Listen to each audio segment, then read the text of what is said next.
My name is Polly. I was sitting at the top of the stairs, just out of sight. I could hear them in the kitchen, their voices all tangled up like a bunch of knotted shoelaces. Mom and Frank, the guy who swooped into our lives like some kind of low-rent Superman, minus the cape and all the good stuff. Frank, she's my daughter, I heard Mom say, a tremble sneaking into her voice like it was trying to tiptoe around him. Look, Sheila, I didn't sign up for this, you know? It's bad enough I gotta deal with this place being a mess and you're cooking. He grumbled so loudly, I could hear his words clear as day. Now I got my own kid on the way, and I need to think about that, not this. Say it, Mom dared him, quieter now. Say what you mean, Frank. He snorted. Not this leech you got hanging on us. What is she, huh? Just a mouth to feed. Someone I got no bond with. She's just gotta go. Mom exhaled long and sorrowful, like the air itself was heavy with regret. But where would she go? I felt like my heart was a punching bag, and Frank was the kind of guy who didn't know when to stop swinging. What about her aunt? That sister of what's his name, the dead guy? Linda? But. No buts, Sheila. Geez, you're always so soft. She's family, ain't she? Let her deal with the kid. There was a quiet beep as someone pressed a number on the phone, and my ears strained to hear the rest. Yeah, hi Linda? Frank here. Yeah, you're about to do me a solid. Got a bit of a situation. Well, no, not a health thing. It's about the kid, Sheila's daughter. I squeezed my eyes shut, wishing I could just disappear into the worn carpet beneath me. Yes, Polly, Frank's voice was gruff, impatient. Look, here's the deal.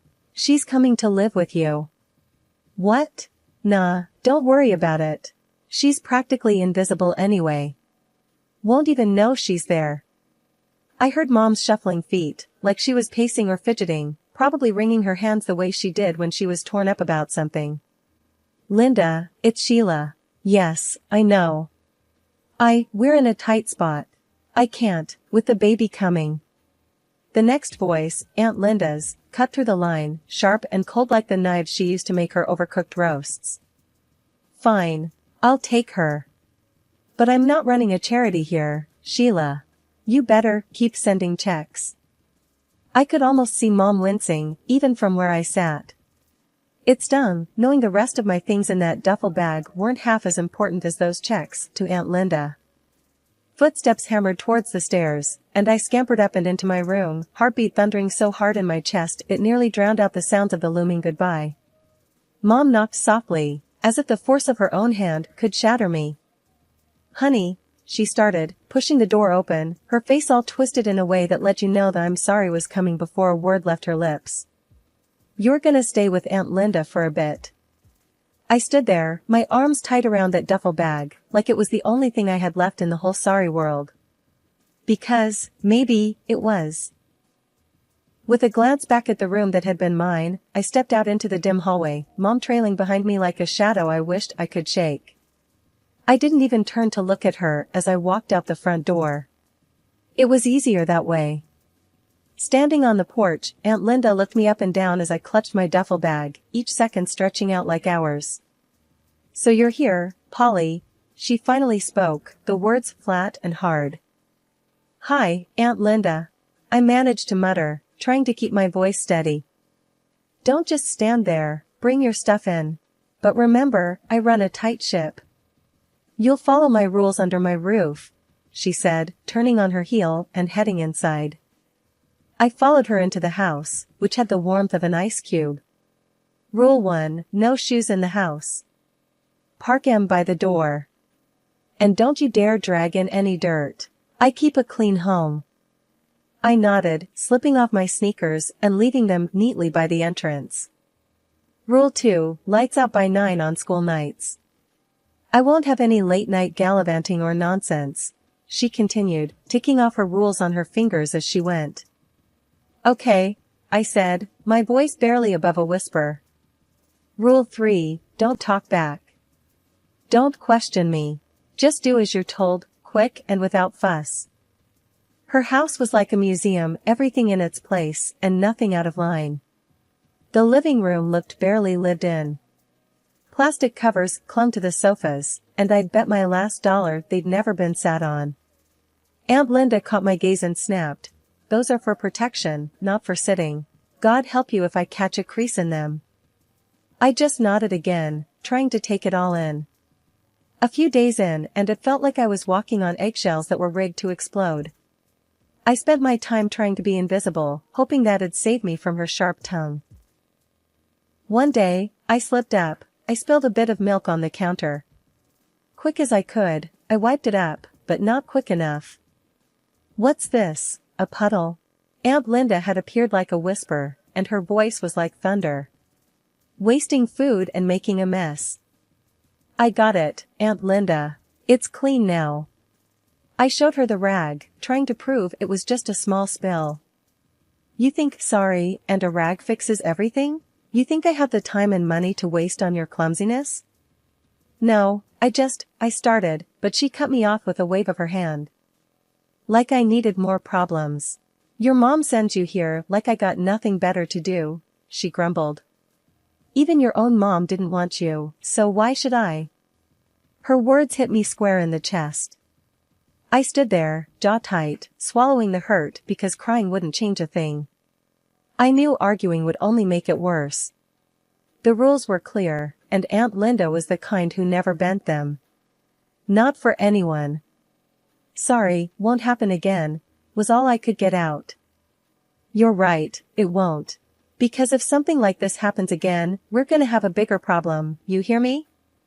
Loud and clear, I answered. My voice sounded small, even to my own ears. Dinner was a silent affair. Aunt Linda liked eating without the sound of anyone else's breathing, it seemed. I tried to chew quietly, making every move deliberate, wishing I could just disappear into my room already. Days bled into weeks and weeks into months, each as unremarkable as the last, until one afternoon. I was sitting on the carpet in my room, the one with the faded wallpaper peeling at the corners. My room at Aunt Linda's was just another box in the stack, nothing like my old one back at Mom's. With Aunt Linda at the grocery store, I grabbed the cordless phone from its cradle in the living room. My heart was racing as I punched in Mom's number, a sequence I still knew by heart. Years of dialing it for takeout or when there was a spider too big for me to handle alone. The phone rang and rang. On the fourth, she picked up. "Yeah? Mom, it's me, Polly," I blurted out before my courage could fail. There was a pause, a breath, a sigh. "What do you want?" I miss you, Don't." She cut in, her voice icy. "Don't ever call here again." The line clicked dead. I stood there, phone in hand, her words a new weight in the pit of my stomach. It wasn't just the rejection that stung, it was the finality of it. "I hope that was important." Aunt Linda's voice came from behind me like a winter's draft. I turned, startled, the phone slipping slightly from my grasp. "I just wanted to talk to her," I said, my voice failing to hide the quiver. She snatched the phone from my hand, her eyes narrow slits. "You think these calls are free?" I'm sorry, I'll pay for it," I stammered, though I had no idea how. Aunt Linda snorted. "Pay for it? With what? No, you've caused enough trouble. I'm done with it, done with you." Before I could plead, she was on the phone, barking into the receiver. "Yeah, Betty? Get a room ready. She's coming to you." I barely had time to process her words before I found myself holding a bus ticket and a hastily repacked duffel bag. She dumped me at the bus stop with a shake of her head and a good riddance that followed me onto the bus. I was on my way to Grandma's, and as the bus chugged along, the town I knew became a blur. I thought about Mom's voice, that tone I'd never heard before. I pressed my forehead against the cool window, the hum of the engine a stark contrast to the storm inside me. Grandma lived in a smaller town a couple of hours away, in a house that was as old but twice as cozy as Aunt Linda's. She was standing on the porch when I arrived, her eyebrows drawn down in concern. "You okay, Polly?"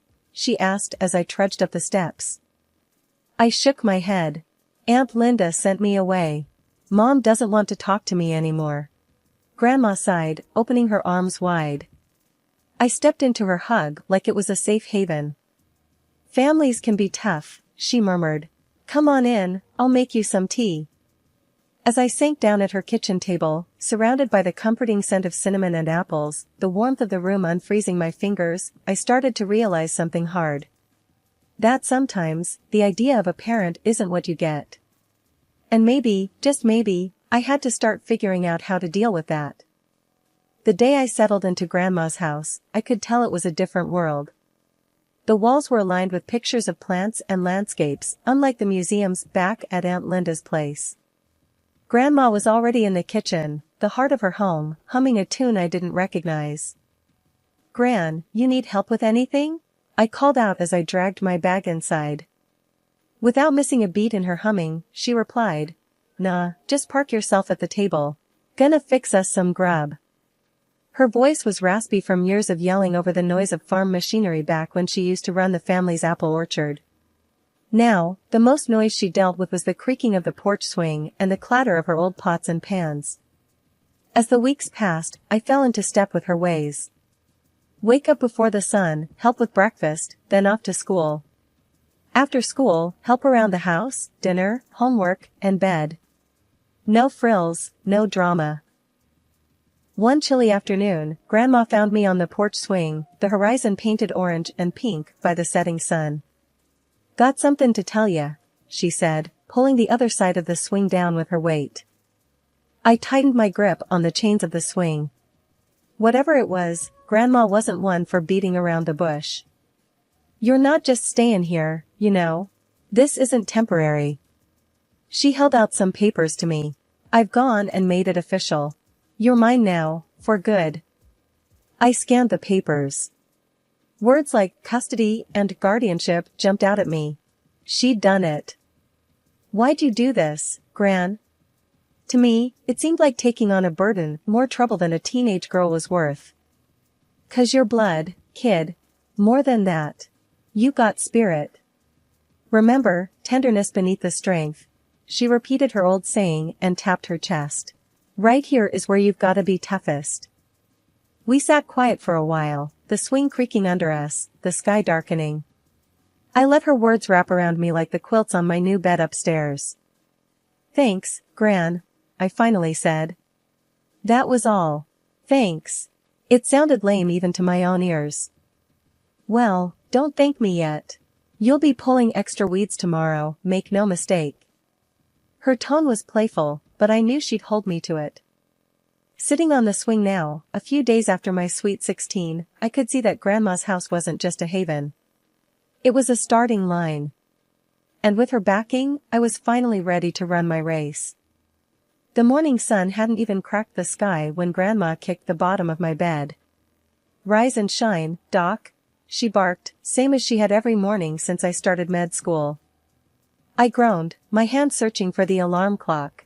It's not even light out, Gran. World don't wait for light. Cows don't milk themselves. Patients don't cure themselves, neither. She didn't have cows to milk, of course. It was about getting a point across, like always. Afternoons at the hospital were a blur of white walls and beeping monitors. By the time I got back, evening had settled in, and the house glowed with warm light. How'd it go? Grandma was at the stove, poking at something that smelled like heaven. Good, real good. I washed my hands at the kitchen sink, watching her move around the kitchen. Dr. Klein let me lead a minor procedure. She raised her eyebrows, a spoon still in her hand dripping some sauce. Is that right? And how'd that feel? Scary as hell, I admitted. But I did it, and it went well. That's 'cause you're made of tough stuff. She plated the food and set it on the small kitchen table. Earned your stripes today, huh? Feels like it, I agreed, diving into dinner. Afterward, we sat on the porch, me with a textbook, her with her knitting. The night was quiet, the only sound the crickets and the occasional turn of a page or click of needles. Thinkin' of Ted? She asked out of the blue. Ted was the first boy I brought home, a lifetime ago it seemed. Not much time for that. I didn't even glance up from my book. Relationships took time and energy I didn't have. You make time for what's important, she countered. There's more to life than just work and study. I sighed. Maybe after my residency, Gran. She nodded, knowing that was the best I could offer right then. Just remember, life's short. I smiled at her words, thinking how many times I'd heard just that.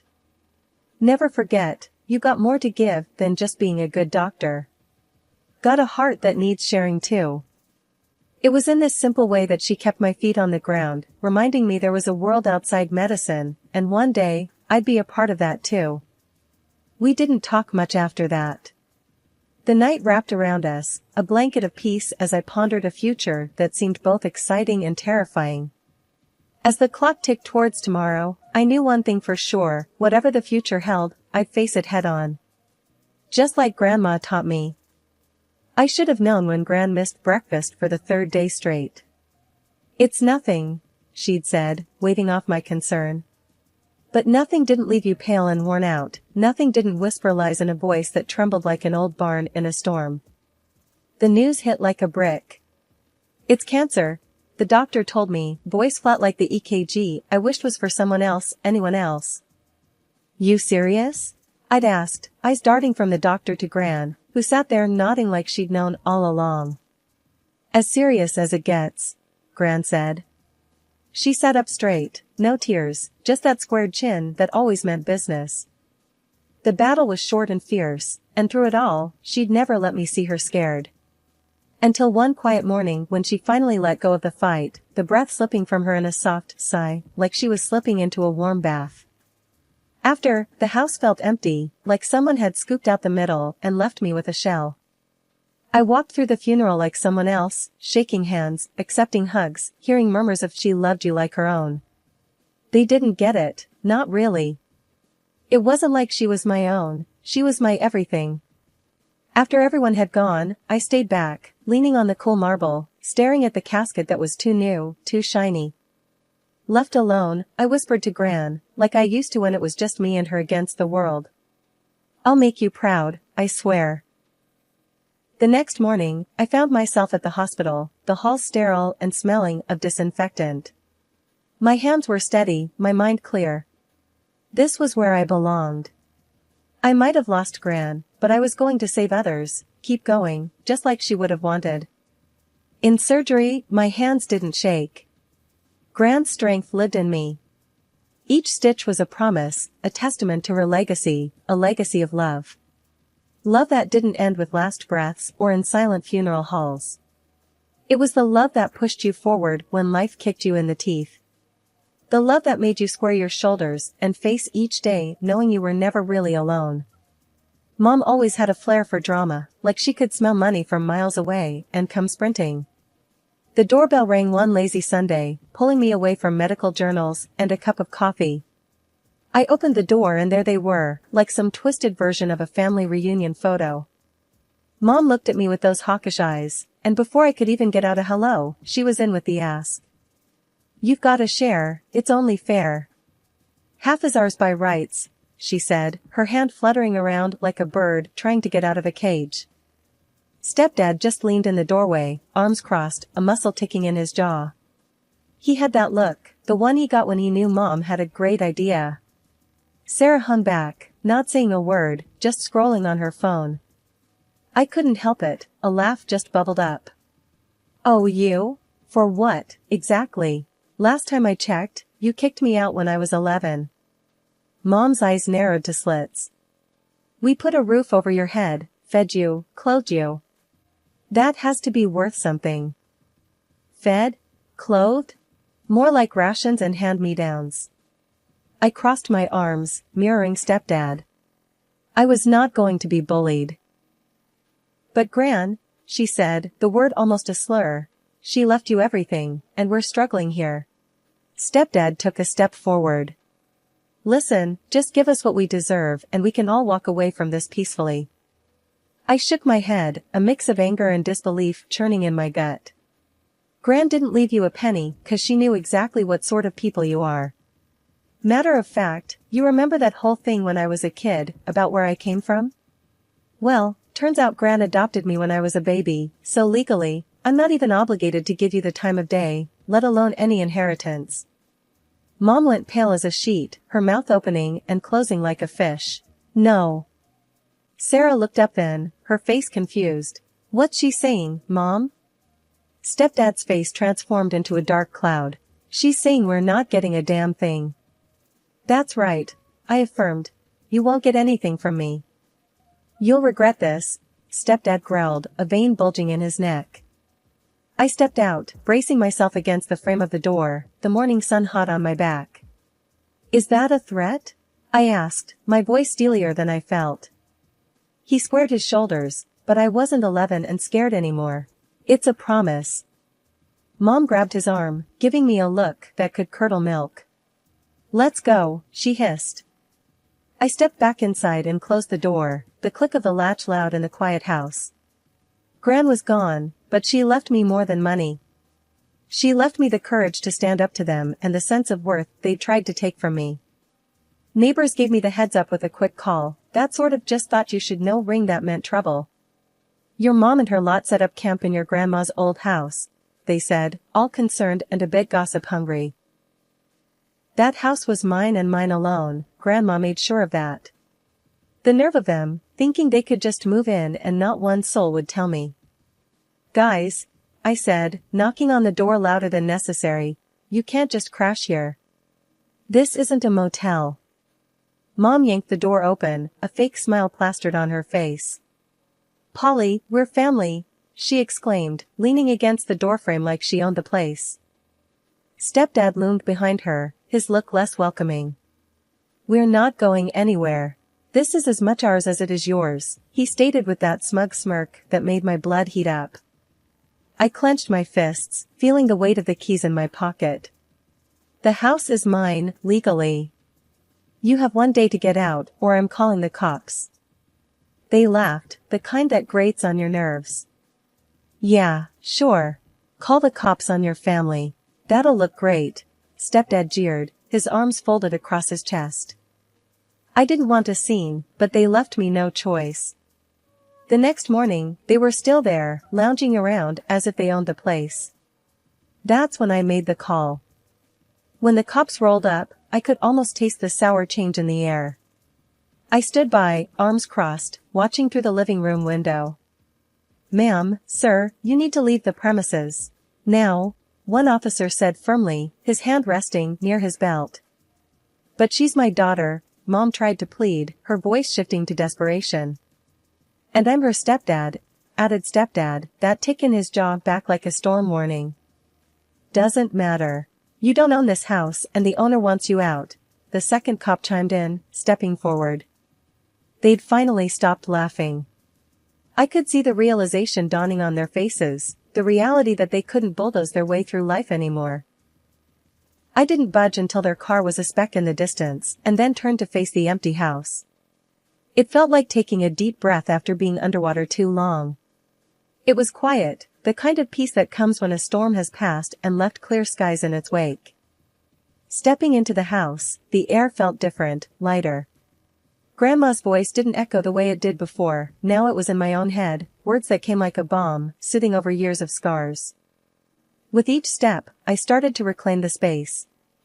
The kitchen, where Grandma taught me to bake, the living room, where she healed my teenage heartaches with ice cream and tough love, and her bedroom, where she'd say prayers that I'd find my way in a world that could be cruel and unforgiving. I made coffee, the aroma filling the space, binding me to this house, this moment. Sitting at the kitchen table, I raised my cup to the new day. Justice served, and served well.